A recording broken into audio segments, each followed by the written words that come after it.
Neerja Modi school में अमायरा की मौत के मामले में जयपुर में विरोध प्रदर्शन किया जा रहा है। न्याय की मांग को लेकर संयुक्त अभिभावक संघ के नेतृत्व में विरोध जताया गया है और भारी संख्या में लोग इकट्ठा हुए हैं। कैंडल मार्च भी निकाला जाएगा। बता दें कि अमायरा मामले में सीबीएसई ने अपनी जांच में स्कूल को दोषी माना है और यहां तक कि स्कूल प्रबंधन के खिलाफ कारण बताओ नोटिस जारी कर दिया गया है। फिलहाल शहीद स्मारक पर जोरदार प्रदर्शन चल रहा है, जिसकी तस्वीरें आपको हम दिखा रहे हैं।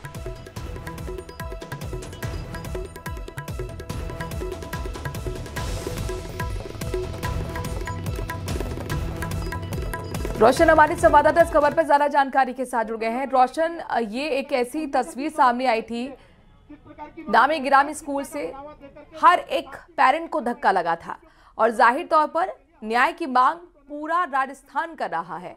आज प्रदर्शन के दौरान परिजन भी इकट्ठा थे, वहां उनके समर्थक भी थे। क्या कहती हुई राजधानी नजर आई है? उन्होंने पुलिस का शिकार होकर के बच्चों को मारते अपना नामांकन वापस ले लिया। जी देखिए, अमायरा की मौत को जो है आज 22 दिन पूरे हो चुके हैं। आज भी जो परिवार है उसे उम्मीद है कि उनकी जो बेटी की जिस तरीके से मौत हुई है उसको लेकर उन्हें न्याय मिलेगा। इसी को लेकर शहीद स्मारक के ऊपर उनके जो परिवार के लोग और कहा जा सकता है कि जो अभिभावक है वो यहाँ पर बैठे हुए हैं। अपना जो प्रदर्शन है वो यहाँ पर जताते हुए यहाँ पर जो है वो नजर आ रहे हैं। इन तमाम जो पेरेंट्स की यही मांग है कि अमायरा को जो है वो न्याय मिलना चाहिए। इस तरीके की जो घटना है उसकी पुनरावृत्ति नहीं हो, इसी को लेकर जो तमाम जो पेरेंट्स है यहाँ पर जो है वो धरने के ऊपर जो है वो बैठे हुए हैं। तस्वीरें आप देख सकते हैं। कुछ यहाँ पर जो कहा जा सकता है कि अभिभावक यहाँ पर मौजूद हैं, उनसे बात करेंगे। मैम, यहाँ पर आप जो है बैठे हुए हैं, किस डिमांड के साथ आप कुछ बोलते थे? टीचर से कंप्लेन की, क्या कहेंगे अमायरा की जो मौत है पर मैं जितनी उसको लेकर गया बार-बार गया, मैंने कहा मैम ये बच्चे को परेशान करता है, आप इसके खिलाफ एक्शन लें। या इसको इसके पास में नहीं बैठने दें। तो यहाँ पे टीचर्स बोलते हैं कि हम जो bad performer good performer competition में आते हैं। मैंने कहा मैम मेरा ऐसे स्कूल बंद होने चाहिए और ये व्यापार जो है स्कूलों का ये बंद करना चाहिए। और किसी के बच्चे और इस धरने में जो स्कूल का मालिक है वो क्यों नहीं आया? उसको दर्द क्यों नहीं होता है? ऐसे लोगों को क्यों पेन नहीं होता है कि दूसरों के बच्चे मरते हैं तभी दुख होता है? इनके बच्चे मरेंगे तभी इनको पता चलेगा कि क्या पेन होता है। और ये जो एजुकेशन जो इतना बड़ा बिजनेस बन गया है ये बंद होना चाहिए और सारे सरकारी स्कूलों का हालत ठीक होना चाहिए और सारे बच्चे सरकारी स्कूलों में पढ़े। ये प्राइवेट का कॉन्सेप्ट ही खत्म होना चाहिए। देखिए, अभिभावकों का दर्द है। जब हम अभी पहले अमायरा की जो माँ है हम उनसे बात कर रहे थे तो कहा जा सकता है कि वो कुछ बोलने के लिए तैयार नहीं थी। आज भी उनकी जो माँ है, उनकी माँ के जो आंखों के अंदर जो है वो आंसू यहाँ पर थे। तो आप तस्वीरें यहाँ पर देख सकते हैं कि जो तमाम जो यहाँ पर जो पेरेंट्स हैं जो वो हैं अमायरा की जो इस मौत को लेकर, इस घटना को लेकर जो है वो न्याय की जो है यहाँ पर जो है उम्मीद यहाँ पर लगाए हुए बैठे हैं।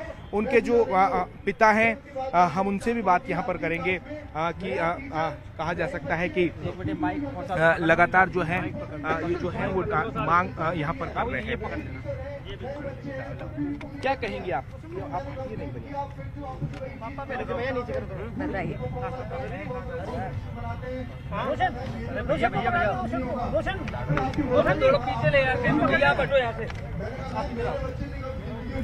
क्या कहेंगे आप? एक मिनट, पोजीशन ले ली मैडम। पैर दबा दिया, रोशन से सिर पीछे रखना।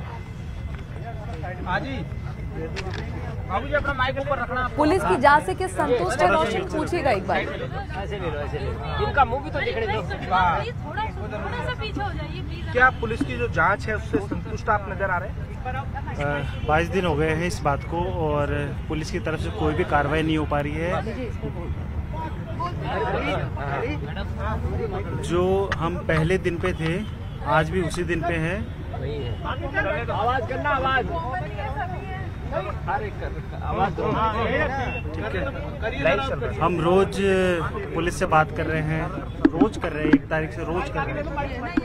तो वो यही कहते हैं कि कार्रवाई चल रही है, कार्रवाई चल रही है, कार्रवाई चल रही है। उसके अलावा कुछ नहीं हो रहा है। हमने राज्य सरकार से भी मिले, हम किरोड़ीलाल मीना जी से भी मिले, हम दिया मैडम से भी मिले, लेकिन सभी एक बार आश्वासन दे देते हैं कि हम करेंगे, लेकिन अभी तक कुछ हुआ नहीं। राजस्थान एजुकेशन डिपार्टमेंट जो है मदन दिलावर जी ने भी एक कमेटी गठित करी जिसमें रामनिवास जी उसके अध्यक्ष थे। कमेटी के, वो मेरे घर पे भी आए थे। तो उनके कुछ सवाल थे जो मैं शेयर करना चाहता हूँ। उन्होंने मुझसे बोला कि एक रात पहले आपने बताया कि अमायरा हेलोवीन खेल रही थी। मैंने कहा हाँ ठीक है, हेलोवीन खेल रही थी क्योंकि उसको टॉफीज़ मिलती हैं, 160 टॉफीज़ कलेक्ट करके लाई। तो कहीं ऐसा तो नहीं है कि हेलोवीन खेल रही थी इसलिए उसको सपना आया और उसने कदम उठाया? तो मैंने कहा आपने सीसीटीवी फुटेज देखा है? बोला हाँ हमने देखा है। मैंने कहा हेलोवीन का सपना आएगा उसको और वो टाइम चूज़ करेगी 12:28 पे कि अब सपना आया था कल रात को, अब मैं कूद जाती हूँ। और वो कह रहे थे कि फुटेज में तो वो एक बार गई टीचर के पास। मैं कहा फिर आपने फुटेज देखी ही नहीं है सही से क्लासरूम की, क्योंकि क्लासरूम की फुटेज मैंने देखी है सेकंड बाय सेकंड, हर एक सेकंड। बच्चा 8:30 बजे जाता है, मेरी बेटी गोलगप्पे खा रही है, डांस क्लास कर रही है 1 घंटा 20 मिनट तक, अपने बच्चों के साथ दूसरे जो बच्चे हैं उनके साथ खेल रही है, टीचर को बता रही है हेलोवीन में क्या हुआ।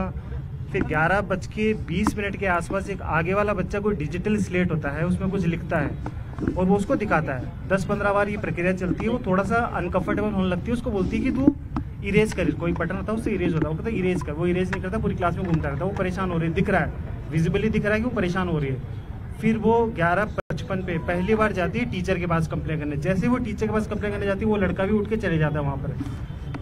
वो अपनी बात कहती 30-40 सेकंड, इतने में वो लड़का उसकी बात काट देता है और टीचर को अपनी बात कहता है। उससे टीचर उस लड़के की बात सुनती है जो कि टीचर के हिसाब से एक एवरेज बच्चा था और अमायरा टीचर के हिसाब से एक होशियार बच्ची थी। और वो कहती थी कि मैं एवरेज बच्चों को अमायरा के पास बैठाती हूँ ताकि वो एवरेज बच्चा इससे कुछ सीखे।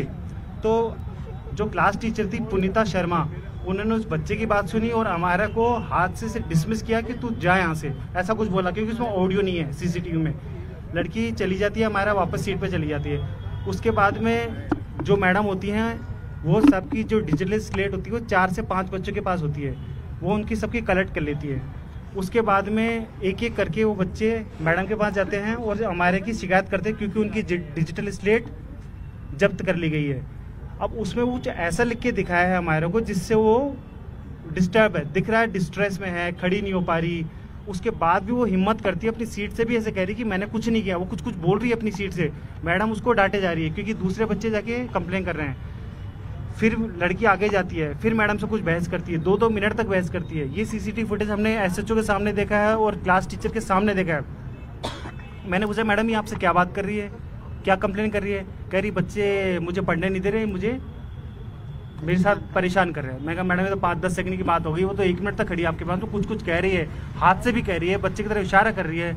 तो मैडम ने स्टेटमेंट बदल दिया कि वो बच्चे मुझे डिस्टर्ब कर रहे हैं। फिर वापस पूछा तो कह रहे हैं वो बच्चे बैड वर्ड यूज़ कर रहे हैं। तो मैं मैडम आप तो हर बार स्टेटमेंट बदल रहे हो। तो मैडम के पास कोई जवाब नहीं था। लास्ट का जो 1 मिनट है उसके अंदर ये देख रहे हैं हम कि बच्ची जब 5वीं बार जाती है तो एक दूसरी लड़की खड़ी होती है उनके ग्रुप की, जो फर्स्ट टाइम खड़ी होती है, वो मैडम के पास जाती है और अमायरा की तरफ इशारा करके कुछ बोलती है। उसके बाद फिर मैडम अमायरा को कुछ डांटती है, तो अमायरा फिर आती है उस लड़की के पास और कुछ बहस करती है। फिर दोनों चले जाते हैं मैडम के पास। अब मैडम से कुछ बात कर रहे थे, लेकिन मैडम बीच में ही अमायरा को डांटने लगती है और अमायरा मिड टॉकिंग में ही, मतलब बीच में वार्तालाप के बीच में ही क्लासरूम से बाहर निकल जाती है। उसके बाद का मैंने वीडियो नहीं देखा है क्योंकि मेरी इतनी हिम्मत नहीं है। शायद मेरा आखिरी दिन होगा जब मैं वो वीडियो देखूंगा जिसमें अमायरा वहाँ जाके बैठी है। मेरे हिसाब से अमायरा का जो एक लगा कि भाई मेरा जो सपोर्ट सिस्टम है वो है क्लास टीचर की ड्यूटी बनती है कि बच्चा अगर आपके पास 5 बार आ रहा है, हमारे के फादर को आप सुन रहे हैं जो जाहिर तौर पर पूरे वाकये के बारे में जानकारी दे रहे हैं कि किस तरह से